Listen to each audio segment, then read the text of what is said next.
बोलिए श्री रामचंद्र भगवान की जय हो। अब तक आपने जो रामायण सुनी उसमें गुरु वशिष्ठ जी के द्वारा प्रभु श्री रामचंद्र जी को राज तिलक करने का आदेश दिया गया। तो सभी जो सेवक थे वो प्रभु श्री रामचंद्र जी के राज तिलक की तैयारी करने लगे। उससे आगे की कथा हम आपको सुनाते हैं। कथा को बड़े प्रेम से, ध्यान से और बार बार सुने। कथा पर आरंभ होते हैं, सुनो वीर हनुमान रामा, सुनो वीर हनुमान। आसन आन विराजियो, तेज पुंज भगवान सियापति रामचंद्र पद जय शरणम। मंगल भवन अमंगल हारी, द्रवहु सुदशरथ अजिर बिहारी। अवधपुरी अति रुचिर बनाई, देवन सुमन वृष्टि झरिलाई।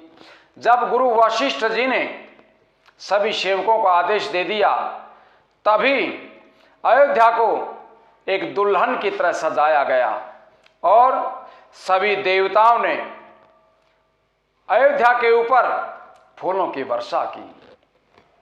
राम कहा सेवकन बुलाई, प्रथम सखन अन्नवावहु जाई। प्रभु श्री रामचंद्र जी ने अपने सेवकों को आदेश दिया कि तुम सबसे पहले मेरे सखाओं को, मेरे दोस्तों को स्नान कराओ। उसके बाद सुनत बचन जह तह जन धाये, सुग्रीव आदि तुरंत अन्हवाए। प्रभु श्री रामचंद्र जी के वचन सुनते ही सभी सेवक इधर उधर दौड़े और सभी सखाओं को स्नान करवाया गया। पुण्य करुणा निधि भरतु हकारे, निज कर राम जटा निरुवारे। उसके बाद प्रभु श्री रामचंद्र जी जो करुणा के निधान हैं, भरत जी को बुला करके उनके जटाओं को सुलझाया। यहाँ प्रभु श्री रामचंद्र जी और भरत जी की आपस की जो प्रेम भावना है, जो आपस का प्रेम है, उसे तुलसीदास जी के द्वारा दिखाया गया है कि आपस में भाइयों का कैसा प्रेम होना चाहिए। अन्नवाए प्रभु तीनों भाई, भगत बचल कृपाल रघुराई। प्रभु श्री रामचंद्र जी के द्वारा अपने तीनों भाइयों को नहलाया गया। भरत भाग्य प्रभु कोमलताई, शेष कोटि सत सकाहि न गाई। जब प्रभु श्री रामचंद्र जी ने अपने तीनों भाइयों को स्नान करवाया, वो प्रेम देख करके शेषनाग जी भी इसका वर्णन नहीं कर सकते कि तीनों भाइयों का प्रभु श्री रामचंद्र जी से कितना प्रेम है। यहाँ भाई बड़े ही प्रेम से विवल हो रहे हैं। पुण्य निज जटा राम बिबराए, गुर अनुशासन मांगी नहाए। फिर श्री रामचंद्र जी ने अपनी जटाओं को खोला और गुरु जी से आज्ञा लेकर के स्नान किया। करिम जन प्रभु भूषण साजे, अंग अनंग देखी सतलाजे। प्रभु श्री रामचंद्र जी ने स्नान करने के बाद आभूषणों से अपने शरीर को सजाया, आभूषणों को धारण किया। उन आभूषणों को देख करके शेषनाग जी भी भगवान श्री रामचंद्र जी की उस सुंदरता को वर्णन नहीं कर सकते। हजारों शेषनाग जी भी प्रभु श्री रामचंद्र जी की उस समय की कथा को बता नहीं सकते। सासुन सादर जान की, मज्जन तुरत कराई रामा मज्जन तुरत कराई। दिव्य बसन बरभूषण अंग अंग सजे बनाई सियापति रामचंद्र पद जय शरणम। उधर सासू माताओं ने जानकी जी को आदर के साथ तुरंत स्नान कराया और उनके अंगों पर सुंदर सुंदर दिव्य वस्त्र और आभूषण भली भांति सजा दिए। राम राम दिशि शोभति रमा रूप गुण खान, रामा रमा रूप गुण खान, देखी मातु सब हरसी जन्म सफल निज जानि सियापति रामचंद्र पद जय शरणम। श्री रामचंद्र जी के बाईं ओर सीता जी विराजमान हैं और गुणों के खान जानकी जी बहुत ही शोभायमान हो रही हैं। उन्हें देख करके सभी माताएं अपना जन्म सफल जान करके बड़ी खुश हो रही हैं। सुनो खगेश तहीं अवसर ब्रह्मा शिव मुनि ब्रांद, रामा ब्रह्मा शिव मुनि ब्रांद, चढ़े विमान आए सब सुर देखन सुख कंद सियापति रामचंद्र पद जय शरणम। काकभूषुंड जी कहते हैं कि हे पक्षीराज गरुड़ जी, सुनिए उस समय ब्रह्मा जी, शिव जी और मुनियों के समूह तथा विमानों पर चढ़ करके सभी देवता आनंद कंद भगवान श्री रामचंद्र जी के दर्शन करने के लिए चले आए। प्रभु बिलोकी मुनि मन अनुरागा, तुरत दिव्य सिंहासन मांगा। प्रभु को देखकर के मुनि वशिष्ठ जी ने तुरंत ही एक सुंदर सिंहासन मंगवाया। रवि सम तेज सो बरनि न जाई, बैठे राम द्विजन सिरुनाई। देखिए यहाँ कवि तुलसीदास जी क्या कहते हैं, रवि सम तेज सो बरनि नहीं जाई।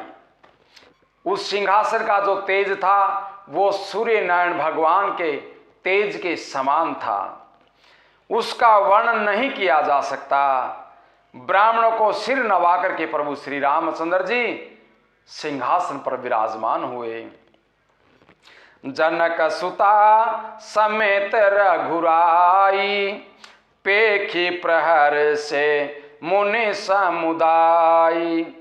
श्री जानकी जी के साथ प्रभु श्री रामचंद्र जी को देख करके मुनियों का समुदाय अत्यंत ही खुश होता है।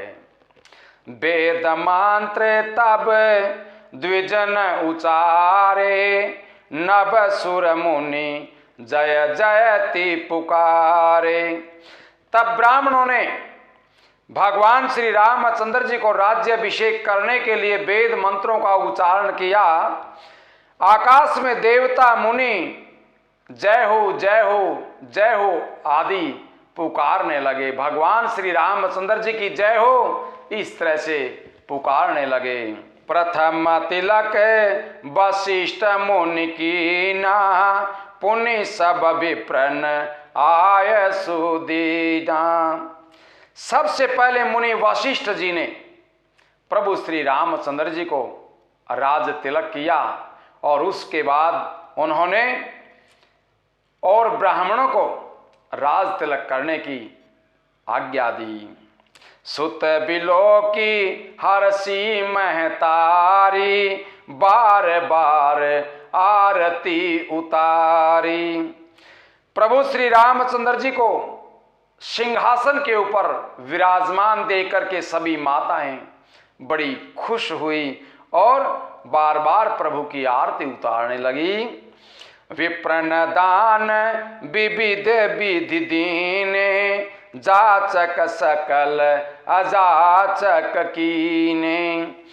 भगवान प्रभु श्री रामचंद्र जी के राज तिलक के समय ब्राह्मणों को जितना दान दिया, इतना दान दिया गया कि उनको दोबारा किसी से मांगने की जरूरत ही न पड़े। सिंहासन पर त्रिभुवन साई, देखी सुरन द्वंद भी बजाई। त्रिभुवन के स्वामी प्रभु श्री रामचंद्र जी जब सिंहासन पर विराजमान हुए, राज तिलक किया गया, तभी सभी देवताओं ने द्वंद भी बजाई, नगाड़े बजाए। नव द्वंद भी बाजही विपुल गंधर्व किन्नर गावहीं, नाचही अप्सरा वृंद परमा नंद सुर मुनि पावहीं। भरतादि अनुज विभीषणांगद हनुमत आदि समेत ते, गए छत्र चामर व जन धनु असी चरम शक्ति विराजते। आकाश में बहुत से नगाड़े बज रहे हैं और गंधर्व किन्नर गा रहे हैं, अप्सराएं झुंड के झुंड नाच रहे हैं, देवता और मुनि परमानंद को प्राप्त कर रहे हैं। भरत लक्ष्मण और शत्रुघ्न जी, विभीषण, अंगद, हनुमान और सुग्रीव आदि आपस में छत्र चमर पंखा धनुष तलवार ढाल आदि शक्ति लिए हुए बड़े शोभायमान हो रहे हैं। श्री सहित दिन कर वंश भूषण काम बहु छवि सोहई, नव अम्बुधर बर गात अंबर पीत सुर मन मोहई। मुकुटंगदादि विचित्र भूषण अंग अंगन प्रति सजे, अम्भोज नयन विशाल उर भुज धन्य नर निरखांति जे। श्री सीता सूर्य वंश के विभूषण श्री रामचंद्र जी के शरीर में वो कामदेवों की छवि शोभायमान कर रही है। नवीन जल युक्त मेघों के समान सुंदर श्याम शरीर पर पीतांबर देवताओं के मन को भी मोहित कर रहा है। मुकुट बाजूबंद आदि विचित्र आभूषण अंग अंग में भगवान के सजे हुए हैं और कमल के समान नेत्र हैं, चौड़ी छाती और लंबी भुजाएं हैं। जो उनके दर्शन करते हैं वे मनुष्य बहुत ही धन्य हैं, उन्होंने अपना मनुष्य जन्म सफल कर लिया है। वह शोभा समाज सुख कहतन बनई खगेश रामा, कहतन बनई खगेश बर नहीं शारद शेष श्रुति, सोरस राजान महेश सियापति रामचंद्र पद जय शरणम। हे पक्षीराज गरुड़ जी, वह शोभा, वह समाज और वह सुख मुझसे कहे नहीं बनता है, वो तो वहाँ देखने वाले महसूस कर सकते हैं। सरस्वती जी, शेषनाग जी और वेद निरंतर उसका वर्णन करते हैं और उसका आनंद महादेव जी ही जानते हैं। बोले श्री कृष्ण भगवान की जय हो। अब हम कल जो आपको कथा सुनाएंगे उसमें भाटों का रूप धारण करके कौन कौन प्रभु श्री रामचंद्र जी की स्तुति करने के लिए आते हैं, ये कथा हम आपको ये कथा सुनाएंगे। ये कथा जरूर सुने।